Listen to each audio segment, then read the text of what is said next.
बिस्मिल्लाहिर्रहमानिर्रहीम। हमारा नेक्स्ट वाला टॉपिक जो है, इससे पहले हमने लिमिट डिस्कस किया हुआ था। अब यहाँ पे हमारे पास टॉपिक है कंटिन्यूटी। कंटिन्यूटी का मतलब ये है कि फॉर एग्जांपल कोई चीज़ कंटिन्यूस जा रही हो। फॉर एग्जांपल हम यहाँ पे इस तरह देख लेते हैं कि हमारे पास फॉर एग्जांपल कोई देखें ये करो है। अब ये देखें इस तरह इसमें कोई ब्रेक्स नहीं है, कोई होल्स नहीं है, तो इसको हम कहते हैं कि कंटिन्यूस करो। कुछ ऐसे करो भी होते हैं, देखिए यहाँ पे इस तरह आ गया, फिर यहाँ से ब्रेक हो गया, फिर यहाँ पे चला गया, फिर यहाँ पे आ गया। तो देखिए यहाँ पे इसमें क्या आ गए हैं, ब्रेक्स आ गए हैं, तो इसको हम कहते हैं कि डिसकंटिन्यूस।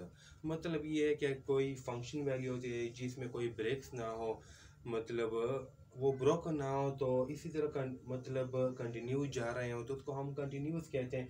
अगर फॉर एग्जांपल इस तरह का कि एक फंक्शन की वैल्यू यहाँ पे है, तो यहाँ पे अचानक से टूट गई, दूसरी स्टार्ट हो गई, तो वैल्यू में अगर मतलब ये ऊपर नीचे आ जाए, तनाव आ जाए, तब उसको हम कहते हैं कि ये डिसकंटिन्यूस है। तो इसी तरह हम यहाँ पे फंक्शन की कंटिन्यूटी को चेक करते हैं किसी पॉइंट पे। देखिए कि हमारे पास कोई फंक्शन है, इज सेड टू बी, हम कहते हैं कि कंटिन्यूस है at x is equal to c कोई सी कांस्टेंट वैल्यू है, कोई भी वैल्यू है at x is equal to c, उस पॉइंट पे हमने चेक करना है कि ये फंक्शन जो है उस पॉइंट पे कंटिन्यूस है कि नहीं। तो provided the following condition are satisfied, तो किसी पॉइंट पे किसी फंक्शन की कंटिन्यूटी को चेक करने के लिए हमने 3 रूल्स को फॉलो करना है, 3 कंडीशन को सेटिस्फाई करना पड़ता है। तो सबसे पहले जो कंडीशन है, ये सी किया है, ये असल में एक रियल वैल्यू है, कोई भी वैल्यू है जो हम फिक्स ले लेते हैं। तो एफ ऑफ सी पे वो फंक्शन, सबसे पहले कंडीशन क्या होना चाहिए, डिफाइंड होना चाहिए कि उस पे वो फंक्शन डिफाइंड है कि नहीं। सेकंड पे हमें लिमिट चेक करना है कि लिमिट एग्जिस्ट होता है कि नहीं, इससे पहले हमने लिमिट पढ़ा हुआ है। और थर्ड कंडीशन जो है कि ये जो हमने लिमिट लिया हुआ है और ये जिस पॉइंट पे वो डिफाइंड होता है, ये दोनों आपस में इक्वल है कि नहीं। अगर ये थर्ड कंडीशन मतलब लिमिटिंग वैल्यू और जो डिफाइंड वैल्यू है ये दोनों इक्वल आते हैं, तब हम कहते हैं कि बिल्कुल ये फंक्शन जो है इस पॉइंट पे क्या है, कंटिन्यूस है। तो इसके लिए हम फिर एक एग्जांपल ले लेते हैं। 3 कंडीशन आपने चेक करना है। एक फंक्शन की किसी पॉइंट पे कंटिन्यूटी चेक करने के लिए 3 कंडीशन को आपने याद करना पड़ता है कि पहले आपने जस्ट उस पॉइंट को लेना है, फंक्शन में पुट करना है कि डिफाइंड है। अगर डिफाइंड है नेक्स्ट स्टेप की तरफ आए, अगर उस पे डिफाइन नहीं है तो छोड़ दें, ये डिसकंटिन्यूस हो गया। अब अगर एफ ऑफ सी पे डिफाइंड है, इसके बाद नेक्स्ट इसकी लिमिट ले लें और थर्ड पे दोनों को आपस में चेक कर लें सेम वैल्यू आती है कि नहीं। अगर आती है तो ये फंक्शन हमारे पास क्या है, कंटिन्यूस है। तो देख लेते हैं हम यहाँ पे फॉर एग्जांपल, यहाँ पे देखें कि ये हमारे पास show that the function f of x is equal to x plus 1 is continuous at x is equal to 2। इस पॉइंट पे हम चेक कर लेते हैं कि ये कंटिन्यूस है कि नहीं। तो सबसे पहले हमने कौन सा वाला चेक करना है, नंबर 1, कि इस एफ ऑफ सी डिफाइन है, जो हमने सी की वैल्यू यहाँ पे क्या ली हुई है, 2 लिया हुआ है, कि इस पे ये डिफाइन है कि नहीं। तो चलो चेक कर लेते हैं। हमारे पास फंक्शन क्या है, एफ ऑफ एक्स है is equal to x plus 1। तो सी की वैल्यू क्या हमने लिया हुआ है, देखिए यहाँ पे सी की वैल्यू क्या है, 2 है। तो जस्ट हमने क्या कर लेना है, इस पॉइंट को उठाना है, इस फंक्शन में पुट करना है। अगर ये से कोई वैल्यू आ गई तो अब हम कहते हैं कि इट इज डिफाइंड। तो देखिए यहाँ पे x की वैल्यू क्या है, 2 लिया हुआ है, यहाँ पे भी x की वैल्यू 2 ले लें, तो 2 + 1 से हमारे पास क्या आ गई, 3 आ गई। तो इट मीन्स कि ये फंक्शन डिफाइंड है। फर्स्ट कंडीशन हमारे पास क्या हो गया, सेटिस्फाई हो गया। क्यों सेटिस्फाई हो गया, क्योंकि जो पॉइंट उन्होंने दिया हुआ है कि उस पर कंटिन्यूस है कि उस पर फर्स्ट कंडीशन सेटिस्फाई हो गई कि हमने फंक्शन लिया हुआ है, इसमें हमने एक वैल्यू डाली, कौन सी वैल्यू, जो उन्होंने दी हुई है x इज इक्वल टू 2। तो जस्ट हमने क्या लिया हुआ है, उसको यहाँ पे पुट कर लिया है और उसे एक वैल्यू आ गई, इट मीन्स कि ये फंक्शन इस पे डिफाइंड है। सेकंड हमने क्या चेक करना है, सेकंड हमने लिमिट चेक करना है कि लिमिट इस फंक्शन के एग्जिस्ट होता है कि नहीं। तो देखिए हमारे पास f of x is equal to x plus 1 है, तो इसका क्या हम लिमिट ले लेते हैं। तो limit f of x is equal to limit हमारे पास एक्स प्लस 1। तो लिमिट हमने क्या, एक्स टेंड्स टू 2, क्योंकि देखिए limit x approach to c, वही c पे जो हमने चेक किया कि ये फंक्शन डिफाइन है कि नहीं, उसी c पे हमने लिमिट भी चेक करना पड़ता है। अब यहाँ पे c की वैल्यू 2 है, जिस तरह हमने यहाँ पे 2 पे चेक किया कि ये डिफाइन है फंक्शन, इसी तरह हमने ये लिमिट भी इसी 2 पे चेक करना है। तो देखें लिमिट x टेंड्स टू 2। तो आप लोगों को पता है कि हमने क्या करना है, जब हम लिमिट लेते हैं तो जहाँ जहाँ पे फंक्शन की वैल्यू x होती है वहाँ वहाँ पे भी आपने x टेंड्स टू 2 आपने पुट करना पड़ता है। तो देखें x अप्रोच टू 2, तो यहाँ पर x प्लस 1 की वैल्यू है तो हमने क्या ले लिया 2 प्लस 1। इस x की जगह लिमिट की वैल्यू आपने पुट की 2, तो 2 प्लस 1 से हमारे पास क्या आ गई 3 आ गई कि नहीं। लिमिट हमारे पास क्या हो गया, एक लिमिट आ गया, मतलब यह है कि लिमिट एग्जिस्ट हो रहा है, वैल्यू आ रही है, तो इसका मतलब यह है कि लिमिट एग्जिस्ट हो रहा है। और थर्ड कंडीशन जो है हमने चेक करना है यहाँ पे, थर्ड कंडीशन जो है कि लिमिटिंग वैल्यू और डिफाइंड वैल्यू दोनों एक जैसे हैं कि नहीं। तो चेक कर लेते हैं, हमारे पास जो है limiting value x tends to f of x is equal to हमारे पास f ऑफ c।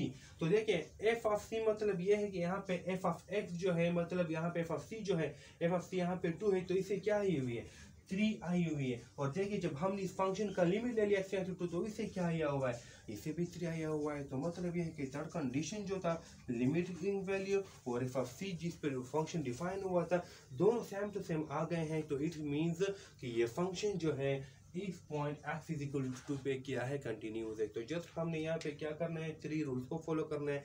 सबसे पहले हमने उस पॉइंट पे जिस तरह यहाँ पे x इज इक्वल टू दिया हुआ है, इस पर हमने चेक करना है कि फंक्शन क्या है, डिफाइन है कि नहीं, जस्ट हमने पुट करना है। इसके बाद उस पे हमने लिमिट को चेक करना है एग्जिस्ट होता है कि नहीं। इसके बाद हमने थर्ड कंडीशन में दोनों को चेक करना है कि इससे जो वैल्यू आई हुई है, इससे जो वैल्यू आई हुई है, ये दोनों एक जैसे है कि नहीं। अगर एक जैसे है तो इसका मतलब ये है कि ये फंक्शन जो है ये वाला, ये इस पॉइंट पे हमारे पास क्या है कंटिन्यूस है। तो इसके बाद हम इंशाल्लाह एक दूसरा एग्जांपल कर लेंगे। तो आप लोगों को अगर फिर भी इसमें डिफिकल्टी हुई, कोई प्रॉब्लम हुआ, तो आप लोग फिर मुझसे डिस्कस कर सकते हैं। हम नेक्स्ट एग्जांपल कर लेते हैं कंटिन्यूटी का। शो दैट द फंक्शन, हमारे पास फंक्शन ये वाला है x plus x plus 1 is continued at x is equal to -2। x की वैल्यू कोई सा भी रियल नंबर ले सकते हैं। तो इस पे भी हमने क्या कर लेना है, आप लोगों को इससे पहले मैंने डिस्कस किया। फर्स्ट कंडीशन जो है हमने ये वाला करना है कि f of c is defined.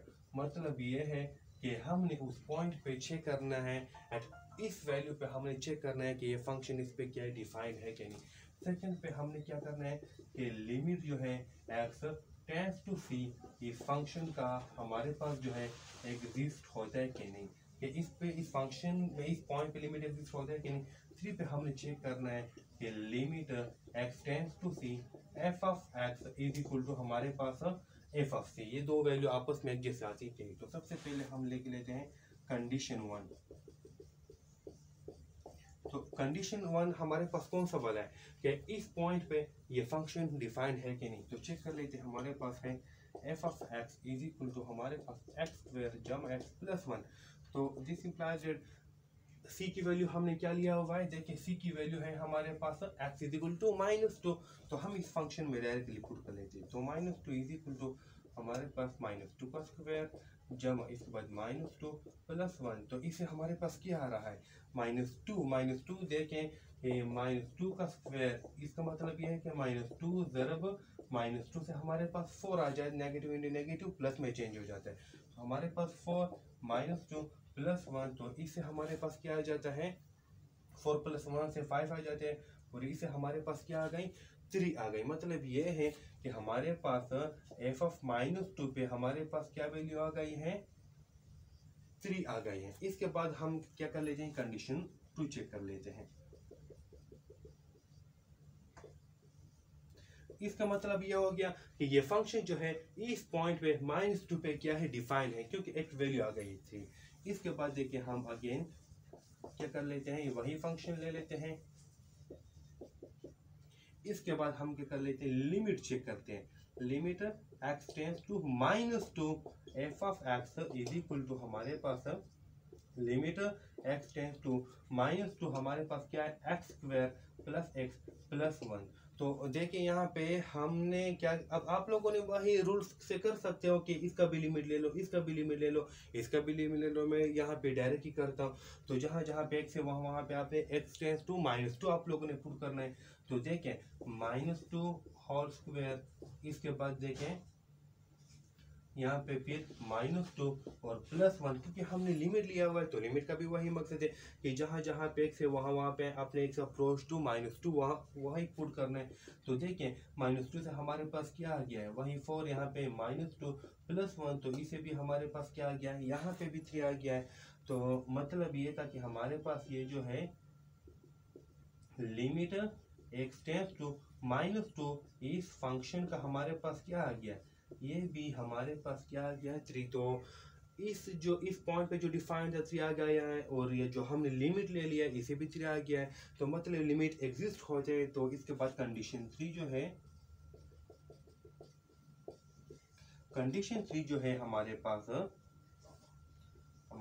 Limit f of x tends to -2 और is equal to f of c। तो limit x tends to -2 f of x से हमारे पास क्या आ गया है, 3 आ गया। और f of c से मतलब यहाँ पे -2 से जो वैल्यू आ गई ये भी 3 आ गई। तो इसका मतलब ये है कि जो हमारे पास डिफाइंड वैल्यू थी और जो हमारे पास लिमिटिंग वैल्यू थी वो दोनों क्या आ गए, सेम आ गए हैं। तो इसका मतलब ये है कि ये फंक्शन जो है इस पॉइंट पे हमारे पास क्या है, कंटिन्यूस है। तो कंटिन्यूटी का टॉपिक जो है यहाँ पे ख़त्म हो गया है। इसके बाद एक अगला टॉपिक आएगा। अगर इसमें कोई आप लोगों को डिफ़िकल्टी और प्रॉब्लम हो तो आप लोग मुझसे ग्रुप में पूछ सकते हैं। इंशाल्लाह आई विल क्लैरिफाई इट जहाँ जहाँ पे भी मसला होगा। और आप लोगों ने ये खुद करना है, इस पर भी मैं कुछ एक्सरसाइज दूंगा, क्वेश्चन दूंगा। एग्ज़ाम में जो क्वेश्चन आएंगे वो इसी थोड़े चेंज होंगे। तो इस वजह से आप लोगों ने क्या करना है, मुझसे डिस्कस करना है जहाँ पे भी डिफ़िकल्टी हो और इन चीज़ों को सीखना है। Okay, best of luck.